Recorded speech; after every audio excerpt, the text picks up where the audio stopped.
சங்கீதம் 25ஆம் அதிகாரம் முதல் 2 வசனங்களை வாசிக்க கேட்போம். கர்த்தாவே, உம்மிடத்தில் என் ஆத்துமாவை உயர்த்துகிறேன். என் தேவனே, உம்மை நம்பி இருக்கிறேன். நான் வெட்கப்பட்டு போகாதபடி செய்யும். என் சத்துருக்கள் என்னை மேற்கொண்டு மகிழ விடாதேயும். இந்த வசனத்தை 2 வசனங்களை நீங்கள் பார்க்கும் பொழுது அந்த ஒரு கர்த்தருடைய தாசன் கதறுகிறார். கர்த்தாவே, உம்மிடத்தில் என் ஆத்துமாவை உயர்த்துகிறேன். என் தேவனே, உம்மை நம்பி இருக்கிறேன். நான் வெட்கப்பட்டு போகாதபடி செய்யும். நாம் கர்த்தர் இடத்துல முன்னிட்டு ஒரு காரியத்தில் ஈடுபடும் பொழுது, கர்த்தாவே, நீங்கள் அந்த காரியத்தை வாய்க்க செய்யுங்க. நீங்கள் எனக்கு கைகுடி வர செய்யுங்க. எப்படியாயிலும் நான் வெட்கப்படக்கூடாது, நான் அவமானப்படக்கூடாது. கர்த்தர் எனக்காக ஜெயம் கொடுக்கிறவர், எல்லா இடங்களிலும் என்னை வெற்றி சிறக்க பண்ணுகிறவர். கர்த்தர் என்னை காத்துக்கொள்வாராக. 3ஆம் வசனம் 4ஆம் வசனத்தை வாசிக்க கேட்போம். உம்மை நோக்கி காத்திருக்கிற ஒருவரும் வெட்கப்பட்டு போகாதபடி செய்யும். முகாந்திரம் இல்லாமல் துரோகம் பண்ணுகிறவர்களே வெட்கப்பட்டு போவார்களாக. கர்த்தாவே, உம்முடைய வழிகளை எனக்கு தெரிவியும். உம்முடைய பாதைகளை எனக்கு போதித்தருளும். வேதம் தெளிவாக என்ன சொல்லுகிறது? இந்த சங்கீதம் 25ஆம் அதிகாரம் 3-4 பார்க்கும் பொழுது, உம்மை நோக்கி காத்திருக்கிற வெட்கப்பட்டு போகாதபடி செய்யும். முகாந்திரம் இல்லாமல் என்னை பகைக்கிறார்கள், எந்த காரணம் இல்லாமல் என்னை வெறுக்கிறார்கள். அவர்கள் வெறுப்பது தான், என்னை பகைக்கிறது தான் அவருடைய வேலையாக இருக்கிறது. அப்போது கதறுகிறார், கர்த்தாவே, உம்முடைய வழியை எனக்கு போதிங்க. நீங்கள் அதுக்கு சொல்லுங்கள், எந்த வழியில் நான் போனோம், எப்படி நான் செயல்படணும், எந்த விதத்தில் உம்மை பிரியப்படுத்த முடியும் என்று கதறி அழுகிறார். நீரே எனக்கு போதிக்க வேண்டும். 5ஆம் வசனம் 6ஆம் வசனம். உம்முடைய சத்தியத்திலே என்னை நடத்தி என்னை போதித்தருளும். நீரே என் ரட்சிப்பின் தேவன். உம்மை நோக்கி நாள் முழுவதும் காத்திருக்கிறேன். கர்த்தாவே, உம்முடைய இரக்கங்களையும் உம்முடைய காருண்யங்களையும் நினைத்தருளும். அவைகள் அநாதி காலம் முதல் இருக்கிறதே. இந்த வசனத்தை நம்ம தெளிவாக நம்ம பார்க்கிறோம். உம்முடைய சத்தியத்தில் என்னை நடத்தி, உம்முடைய வசனத்தின்படி என்னை நடத்துங்கப்பா. அன்னை நீ தெரிவியும், உம்முடைய எல்லாவற்றையும் நீ எனக்கு போதித்தருளும். என் ரட்சிப்பின் தேவனே, என்னை காப்பாற்றுகிறவரே, என்னை விடுவிக்கிறவரே, என் தேவனை நோக்கி நாள் முழுதும் காத்திருக்கிறேன். எந்த வேளையிலும் கர்த்தருடைய தாசர்கள் கர்த்தருடைய பாதத்தில் அவங்களுடைய கஷ்டத்தை எடுத்து சொல்லிக்கொண்டே இருப்பார்கள். அப்பா, எனக்கு இந்த கஷ்டம் இருக்குது, நான் இப்போ இந்த இடத்துக்கு போகிறேன். மத்தியானத்தில் ஆண்டவரே, எனக்கு இந்த காரியம் முடிக்கணும். மாலையில், அப்பா, எனக்கு இந்த காரியத்தை முடிக்கணும். நாள் முழுதும் காத்திருக்கிறேன். நாள் முழுதும் உம்முடைய இரக்கங்களை உம்முடைய காரணிகளை நினைத்தருளும்.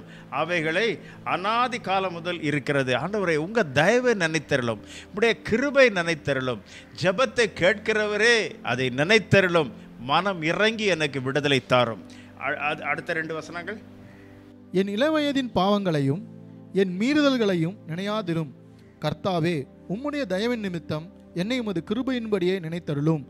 கர்த்தர் நல்லவரும் உத்தமருமாயிருக்கிறார். ஆகையால் பாவிகளுக்கு வழியை தெரிவிக்கிறார். வேதம் தெளிவாக என்ன சொல்லுகிறது பாருங்க, ரொம்ப அருமையா இருக்கு. என் இளவயதின் பாவங்களை நினையாதிரும். வாலிபர் நாட்களில் தவறுவது சகஜமான காரியம். ஆண்டவர் சொல்றாரு, என் இளவயதின், அந்த தாசன் கதறுகிறான், என் இளவயதின் பாவங்களை நினையாதிரும்.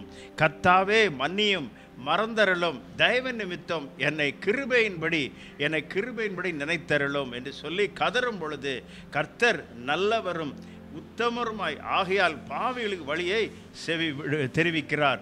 அடுத்த 2 வசனம். சாந்த குணமுள்ளவர்களை நியாயத்திலே நடத்தி சாந்த குணமுள்ளவர்களுக்கு தமது வழியை போதிக்கிறார். கர்த்தருடைய உடன்படிக்கையையும் அவருடைய சாட்சிகளையும் கைக்கொள்கிறவர்களுக்கு அவருடைய பாதைகளெல்லாம் கிருபையும் சத்தியமுமானவைகள். வேதம் தெளிவாக என்ன சொல்கிறது? சாந்த குணம் உள்ளவர்களை நியாயங்களிலே நடத்தி சாந்த குணம் உள்ளவர்களுக்கு தமது வழியை போதிக்கிறார். எனக்கு அருமையானவர்களே, நம்முடைய காரியங்கள் எதுவாக இருந்தாலும் கர்த்தர் பார்க்கிறார். கர்த்தர் பார்த்து சாந்தமாய் இருக்கும் பொழுது நமக்கு ஒரு வழியை கர்த்தர் தெரிவிக்கிறார், அறிவிக்கிறார், அற்புதமாய் நடத்தி கொண்டு வருகிறார். பிரச்சனைகள் வரலாம், கஷ்டங்கள் வரலாம், நஷ்டங்கள் வரலாம். ஆனாலும் அவருடைய உடன்படிக்கையும் அவருடைய சாட்சிகளையும் கை கொள்கிறவர்களுக்கு அவர் பாதைகள் எல்லாம் கிருபையும் சத்தியம் உள்ளவைகள். அவருடைய பாதைகளின்படி நடக்கிறவர்கள், கர்த்தருடைய வசனத்தின்படி நடக்கிறவர்களுக்கு அவர் அற்புதமாய் நம்மை வழி நடத்தி கொண்டே போவார். அடுத்த 2 வசனம். கர்த்தாவே, என் அக்கிரமம் பெரிது, உம்முடைய நாமத்தின் நிமித்தம் அதை மன்னித்தருளும். கர்த்தருக்கு பயப்படுகிற மனுஷன் எவனோ அவனுக்கு தாம் தெரிந்து கொள்ளும் வழியை போதிப்பார். வேதம் தெளிவாக என்ன சொல்லுகிறது? கர்த்தருக்கு பயப்படுகிற மனுஷன் எவனோ அவனுக்கு தாம் தெரிந்து கொள்ளும் வழியை போதிப்பார். எப்படி என்றால், ஆண்டவருடைய பாதத்தில் விழுந்து கடந்து, கர்த்தாவே என்னை வழி நடத்தும், நீங்கள் வழி நடத்துங்க, நீங்கள் காண்பீங்க, இப்படி என்ன செய்யணும், எந்த முடிவு எடுக்கணும், அவர் உடனே இறங்கி வருவார். இதுதான் சரியான பாதை, இதுதான் உனக்கு நல்ல வழி என்று சொல்லி நடத்துவார். அடுத்த வசனம். அவன் ஆத்துமா நன்மையில் தங்கும், அவன் சந்ததி பூமியை சுதந்தரித்துக் கொள்ளும். கர்த்தருடைய ரகசியம் அவருக்கு பயந்தவரிடத்தில் இருக்கிறது, அவர்களுக்கு தம்முடைய உடன்படிக்கையை தெரியப்படுத்துவார். பாருங்க, வேதம் தெளிவாக எவ்வளோ அருமையாக இருக்கு பாருங்க. அவன் ஆத்மா நன்மையில் தங்கும், அவன் சந்ததி பூமியை சுதந்திரித்துக் கொள்ளும். பாருங்க, கர்த்தருடைய சமூகத்தில் காத்திருக்கும் பொழுது கர்த்தர் சொல்றாரு, அவனுடைய சந்ததி பூமியை சுதந்திரித்துக் கொள்ளும். இந்த அடுத்த 14ஆம் வசனத்தில் கர்த்தருடைய ரகசியம் அவருக்கு பயந்தவர்களிடத்தில் இருக்கிறது, தம்முடைய உடன்படிக்கையை தெரியப்படுத்துவார். கர்த்தராகிய ஆண்டவர் தீர்க்கதரிசியாகி தம்முடைய ஊழியக்காரர்களுக்கு தம்முடைய காரியத்தை அறிவிக்காமல் ஒரு காரியத்தையும் செய்யார் என்று வேதம் தெளிவாக சொல்லுகிறது. நான் செய்ய போகிறதை என் தாசனாகிய ஆபிரகாமுக்கு மறைப்பேனோ என்று சொல்லுகிறார். கர்த்தர் தம்முடைய ஒரு காரியம் நடத்துறதுக்கு முன்பாக தம்மோடு சஞ்சரிக்கிற தேவ தாசர்களிடத்தில் தெரிவிப்பார், இது இப்படி தான் நடக்கும், அடுத்த கட்டம் இதுதான் நடக்கும் என்று. அது அப்படியே நிறைவேறும். தொடர்ந்து வாசிங்க. என் கண்கள் எப்பொழுதும் கர்த்தரை நோக்கி கொண்டிருக்கிறது, அவரே என் கால்களை வழிக்கு நீக்கலாக்கி விடுவார். என்மேல் நோக்கமாகி எனக்கு இறங்கும், நான் தனித்தவனும் சிறுமைப்படுகிறவனுமாயிருக்கிறேன். ஆண்டவர் கர்த்தருடைய தாசர்கள் எப்படி இருக்கிறாங்கன்னா, என் கண்கள் எப்பொழுதும் கர்த்தரை நோக்கி கொண்டிருக்கிறது. நம்முடைய கண்கள் எப்பவுமே கர்த்தரை தான் நோக்கி கொண்டிருக்கணும். அந்த கர்த்தரை நோக்கி கொண்டிருக்கும் பொழுது நான் தனித்தரும் சிறுமைப்படுகிறவனாக இருக்கிறேன்.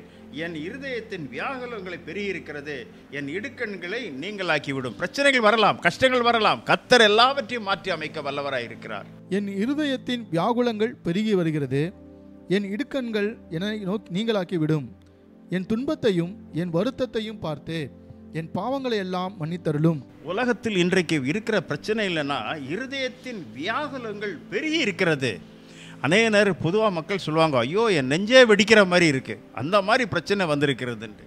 ஆனால் ஒரு நாள் யாருடைய நெஞ்சு இது வரைக்கும் வெடித்த மாதிரி சரித்திரம் கிடையாது. அது ஒரு சொல்லாக தான் சொல்வார்கள்.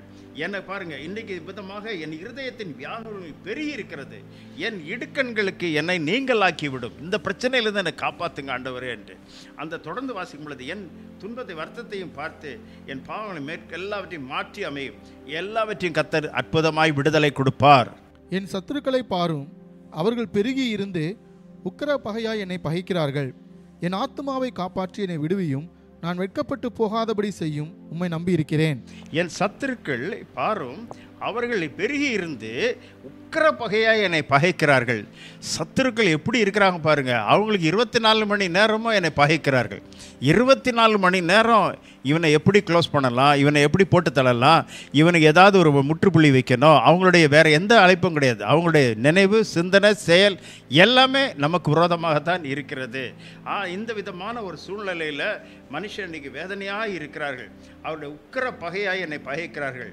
என் ஆத்துமாவை காப்பாற்றி என்னை விடுவியும், நான் வெட்கப்பட்டு போகாதபடி செய்யும், உம்மை நம்பி இருக்கிறேன். அப்போ ஆண்டவர், கர்த்தர் மேல் உன் பாரத்தை வைத்து விடு, அவர் உன்னை விடுவிப்பார், நீதிமானை ஒருபோதும் கைவிடவே மாட்டார்.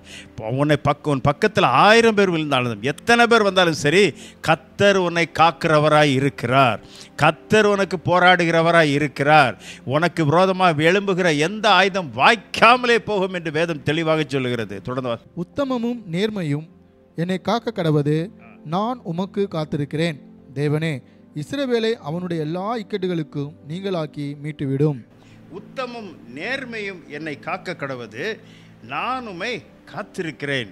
உத்தமும் நேர்மையும், நான் உண்மையாய் இருக்கிறேன், உமக்கு முன்பாக உண்மையாய் உத்தம ஊழியக்காரனை வா ராஜ்யத்தில் பிரவேசி, உத்தம நேர்மையாய் இருக்கிறேன், என்னை காக்க கடவது. தேவனே, இஸ்ரவேலை அவருடைய எல்லா இக்கட்டுகளுக்கும் நீங்களாக்கி மீடுவிடும்.